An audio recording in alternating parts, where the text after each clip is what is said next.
Assalamualaikum warahmatullahi wabarakatuh. Yang terhormat Ibu Lestiani Eskep Nes Mkep sebagai penguji 1, yang terhormat Bapak Sudaryanto Eskep Nes MKM sebagai penguji 2. Perkenalkan, saya Yusnik Adiputra. Di sini saya akan mempresentasikan seminar hasil yang berjudul Pendidikan Kesehatan untuk meningkatkan pengetahuan pada asuhan keperawatan keluarga dengan stroke. Yang pertama, bab 1, pendahuluan latar belakang. Stroke adalah suatu sindrom yang ditandai dengan gangguan fungsi otak, vokal atau global, yang timbul mendadak berlangsung lebih dari 24 jam. Upaya yang dapat dilakukan perawat dalam memberikan pengetahuan keluarga untuk mencegah atau mengurangi penyakit stroke adalah dengan memberikan pendidikan kesehatan mengenai penyakit stroke. Menurut WHO atau World Health Organization, stroke merupakan penyebab kematian tertinggi kedua pada usia 60 tahun dan urutan kelima penyebab kematian pada umur 15-59 tahun. Di seluruh dunia, sebanyak 3 juta perempuan dan 2,5 juta laki-laki meninggal akibat stroke di setiap tahunnya. Di Indonesia terjadi peningkatan jumlah penderita stroke, yaitu dari 8,3 per mil di tahun 2007 menjadi 12,1 per mil pada tahun 2013. Pengetahuan pasien dan keluarga dalam pemulihan pasien stroke merupakan syarat utama yang harus dimiliki, mengingat pemulihan dan perawatan pasien stroke membutuhkan proses yang lama dan kompleks. Sedangkan di bab 2 ada tinjauan pustaka konsep keluarga, ada pengertian tipe-tipe keluarga, tahapan perkembangan keluarga, struktur fungsi keluarga, asuhan keperawatan keluarga. Dan ada juga konsep stroke, diantaranya ada pengertian stroke, etiologi stroke, patofisiologi stroke, manifestasi stroke, klasifikasi stroke, komplikasi stroke, pemeriksaan penunjang, dan penata laksanaan. Asuhan keperawatan stroke, ada pengkajian, diagnosa. Ya. Lanjut lagi, ada pengetahuan, pendidikan, media massa atau informasi, sosial budaya dan ekonomi, lingkungan, pengalaman, usia. Pendidikan kesehatan, diantaranya ada pengertian pendidikan kesehatan, tujuan pendidikan, faktor-faktor yang mempengaruhi pendidikan kesehatan. Di sini ada kerangka teori, tanda dan gejala stroke. Di antaranya ada kelumpuhan wajah atau anggota badan yang timbul mendadak. Yang kedua, ada perubahan yang mendadak pada status mentalnya.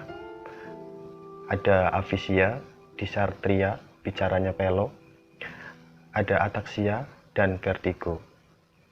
Di sini saya mengambil 2 diagnosa. Yang pertama, ketidakefektifan pemeliharaan kesehatan berhubungan dengan strategi coping tidak efektif, dan defisien pengetahuan berhubungan dengan kurang informasi.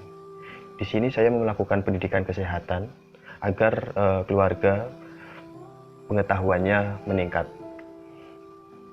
Lanjut lagi, ada bab 3, metode studi kasus. Yang pertama, desain penelitian dengan metode deskriptif. Yang B, batasan istilah. Di antaranya ada keterlibatan keluarga, pemeliharaan kesehatan, pendidikan keluarga, dan juga pengetahuan stroke. Di sini ada lokasi dan waktu penelitian. Studi kasus ini dilakukan di Kaliwedi, Kecamatan Gondang, Kabupaten Sragen. Pada studi kasus ini, waktu penelitian dimulai pada tanggal 2 Mei sampai 19 Juli 2019. Dilanjut lagi, ada subjek penelitian atau partisipan. Di antaranya ada kriteria inklusi dan juga kriteria eksklusi. Metode pengumpulan data, instrumen penelitian, diantaranya ada metode observasi partisipatif, ada metode wawancara terstruktur, ada metode dokumentasi, dan ada SOP nursing kit. Metode uji keabsahan, mengambil data baru dengan instrumen pengkajian melibatkan pasien dan keluarga dan medis.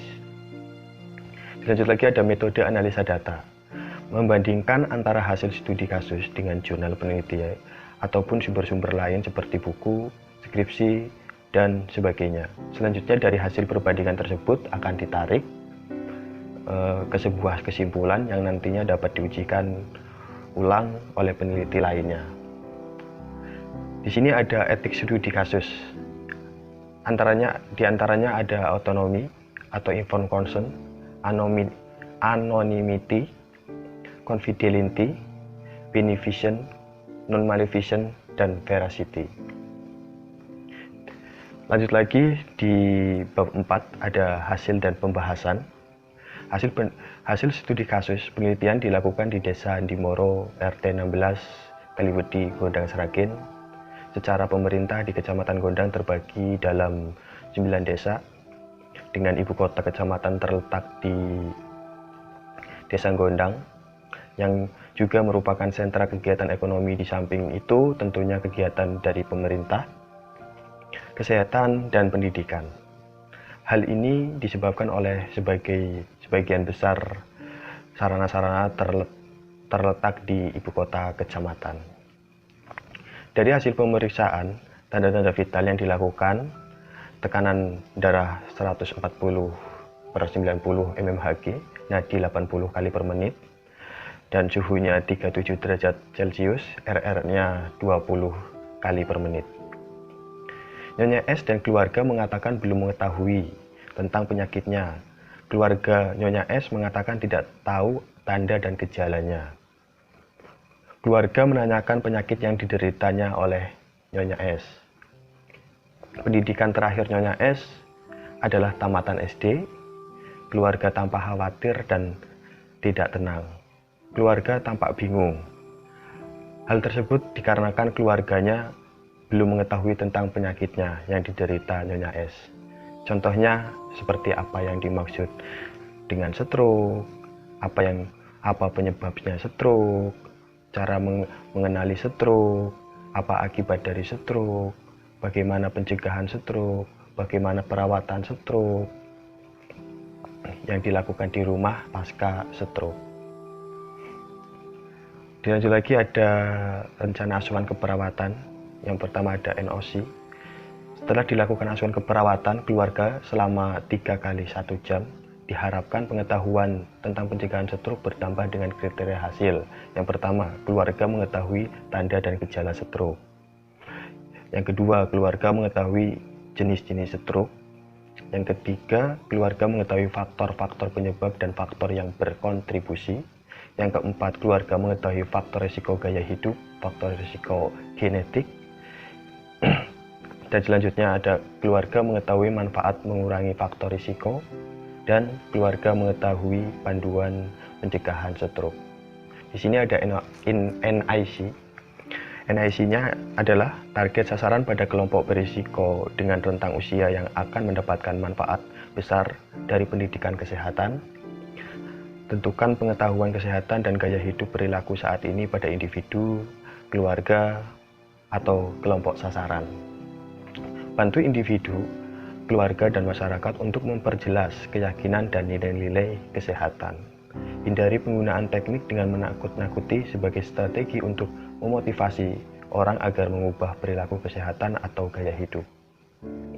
Ajarkan strategi yang dapat digunakan untuk menolak perilaku yang tidak sehat atau berisiko daripada pemberian saran untuk menghindari atau mengubah perilaku. Langsung ke implementasi. Di hari pertama dilakukan pada tanggal 23 Juli 2019, tindakan yang dilakukan adalah pemeriksaan tanda-tanda vital, kemudian mengkaji tingkat pengetahuan kesehatan keluarga Nyonya S. Sedangkan respon dari pasien, data subjektifnya, Nyonya S dan keluarga mengatakan belum mengetahui tentang penyakit yang diderita. Data objektifnya, Nyonya S dan keluarga tampak bingung. Keluarga Nyonya S tampak bertanya-tanya tentang penyakit Nyonya S. Di hari kedua dilakukan pada tanggal 24 Juli 2019. Tindakan yang dilakukan adalah pemeriksaan tanda-tanda vital dan melakukan penyuluhan tentang penyakit stroke. Respon dari pasien, Nyonya S dan keluarga mengatakan senang diberikan penyuluhan. Keluarga Nyonya S pun mengatakan akan membantu Nyonya S untuk melakukan room. Dan hari ketiga dilakukan pada tanggal 25 Juli 2019. Tindakan yang dilakukan adalah pemeriksaan tanda-tanda vital dan kemudian mengevaluasi pengetahuan pasien dan keluarga tentang penyakit stroke dan penata laksanaannya. Respon pasien setelah diberikan penyuluhan, keluarga mengatakan sudah paham dan dalam penyakit stroke-nya. Keluarga Nyonya S tampak menjelaskan tentang penyakit stroke dan penata laksanaannya dan mampu menjawab pertanyaan yang diberikan. Langsung ke evaluasi. Evaluasi dilakukan pada tanggal 26 Juli 2019 dengan data subjektif Nyonya S dan keluarga mengatakan sudah paham dengan penyakit stroke. Data objektifnya keluarga Nyonya S tanpa bertanya. Keluarga Nyonya S mampu menjelaskan kembali penjelasan yang diberikan. Keluarga Nyonya S mampu mempraktekkan room pada Nyonya S dan keluarga tanpa kooperatif. Asesmen yaitu masalah teratasi, planning yaitu intervensi dipertahankan. Di sini ada pembahasan. Di pembahasan pengkajian pada studi kasus ini dilakukan pada tanggal 24 Juli 2019 pada keluarga Tuan P.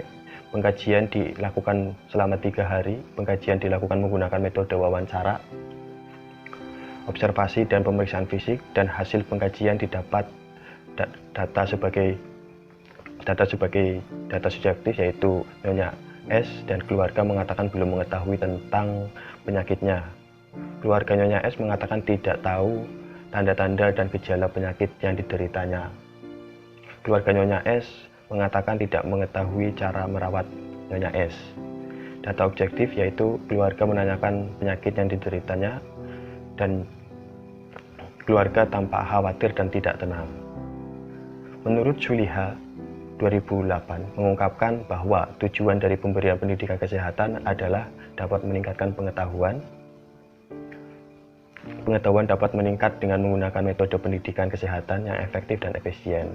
Dalam penelitian ini, penyampaian pendidikan kesehatan dilakukan dengan cara ceramah dan diskusi. Penyampaian pendidikan kesehatan dapat dilakukan melalui beberapa metode. Zuleika 2012. Di sini ada diagnosa yang muncul pada kasus yang dialami Nyonya S adalah defisien pengetahuan berhubungan dengan kurangnya informasi menurut Herman 2018. Defisiensi pengetahuan berhubungan dengan kurang informasi merupakan ketiadaan atau defisien informasi kognitif yang berkaitan dengan topik tertentu atau kematian. Dilanjut lagi ada intervensi. Intervensi dari pendidikan kesehatan yang dipilih penulis sesuai dengan kasus penyakit stroke adalah target sasaran pada kelompok berisiko dan rentang usia yang akan mendapatkan manfaat besar dari pendidikan kesehatan. Tentukan pengetahuan kesehatan dan gaya hidup perilaku saat ini pada individu, keluarga, atau kelompok sasaran. Bantu individu, keluarga, dan masyarakat untuk memperjelas keyakinan dan nilai-nilai kesehatan. Identifikasi karakteristik populasi target yang mempengaruhi pemilihan strategi belajar. Hindari penggunaan teknik dengan menakut-nakuti sebagai strategi untuk memotivasi orang agar mengubah perilaku kesehatan atau gaya hidup. Ajarkan strategi yang dapat digunakan untuk menolak perilaku yang tidak sehat atau berisiko daripada pemberian saran untuk menghindari atau mengubah perilaku. Langsung ke implementasi, penulis melaksanakan tindakan sesuai dengan perencanaan yang telah dibuat dan berdasarkan satuan acara penyuluhan atau SAP. Proses implementasi, penulis mengkaji kembali, memodifikasi rencana asuhan keperawatan dan menulis hasil yang diharapkan sesuai dengan kebutuhan. Komponen implementasi dari proses keperawatan mempunyai 5 tahap: menilai ulang, memodifikasi rencana asuhan yang sudah ada, mengidentifikasi bantuan, mengimplementasi intervensi keperawatan, dan mengkomunikasi intervensi. Di sini ada evaluasi. Evaluasi merupakan tahap akhir dari rangkaian proses keperawatan. Penulis melakukan evaluasi kegiatan selama 3 hari, tanggal 23 Juli sampai 25 Juli 2019. Setiap selesai melakukan penyuluhan kepada keluarga, penulis mengevaluasi kembali sejauh mana keluarga ngerti dengan penyuluhan yang dibawakan penulis. Setelah itu, penulis bersama keluarga merencanakan kegiatan untuk hari berikutnya. Dan pada hari berikutnya, sebelum penulis memulai materi, penyuluhan penulis kembali mengevaluasi keluarga materi yang telah dibawakan kemarin untuk mengetahui apakah keluarga masih mengingatnya atau tidak. Di sini ada di bab 5, ada pengkajian dilakukan pada tanggal 23 Juli 2019. Hasil yang didapat meliputi hasil pengkajian pada Nyonya S didapat data subjektif, yaitu Nyonya S dan keluarganya mengatakan belum mengetahui tentang penyakitnya. Keluarganya Nyonya S mengatakan tidak tahu tanda dan gejala penyakit yang dideritanya Nyonya S. Keluarga Nyonya S pun mengatakan tidak mengetahui cara merawatnya. Keluarga Nyonya S menanyakan penyakit yang dideritanya.